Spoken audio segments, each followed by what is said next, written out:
आपको क्या मालूम कि कितने बरसों के बाद क्या होने वाला है। हम यूरोप में देखते हैं तो चर्च खाली हैं, ये भी नहीं रहेगा, आप लिख लीजिए। जो ऑक्सफोर्ड यूनिवर्सिटी की एक स्टडी है 2011 में हुई है, जिसके 50 एकेडमिशियंस ने इसको अंजाम दिया था, उसमें वो ये कहते हैं कि जो फेथ इन गॉड है वो इनबिल्ट है ह्यूमन नेचर के अंदर, जिसको हम कहते हैं फितरत के अंदर शामिल है वो। और वो ये कहते हैं कि अगर कोई ये समझता है कि मज़हब को वो ख़त्म कर देगा तो ये उसकी गलत फहमी है। तो आप इसके बारे में, इस स्टडीज़ के बारे में क्या कहते हैं? ठीक है, मैं उनसे एग्री नहीं करता हूँ।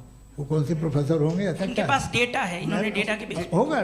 डेटा क्या हो सकता है, फ्यूचर का डेटा तो नहीं हो सकता ना उनके पास, प्रेजेंट का डेटा हो सकता, पहले का बाद का डेटा मैंने तो नहीं सुना आज तक। तो आज उनकी ये राय है और होगी राय, ठीक है। दुनिया में तरह तरह की राय है लोग, लेकिन वो कह रहे हैं तो ऑक्सफोर्ड के होंगे तो कैम्ब्रिज के होंगे तो मुझे क्या लेना देना। उनका डेटा मुस्तकबिल का नहीं हो सकता है। उनको आप कहें वो तो जाहिल थे, उन्हें तो कुछ पता ही नहीं था, ऐसा नहीं है। वो अपने वक्त में बड़े काबिल लोग थे और अपने वक्त में उन्होंने बड़े बड़े काम किए हैं, फिलोसफर्स थे, साइंटिस्ट थे। में डेली लाइफ में इस प्रिंसिपल को एक्सेप्ट करते हैं। हम जब किसी डॉक्टर के पास जाते हैं, डॉक्टर के पास जाकर वो अगर उसने हमें कोई दवाई दी है तो हम ये तो नहीं कहते कि जब तक आपके पास जितना नॉलेज और जितना विजडम नहीं है, आपने क्यों ये दवाई दी है, तब तक हम इस चीज को एक्सेप्ट नहीं करेंगे।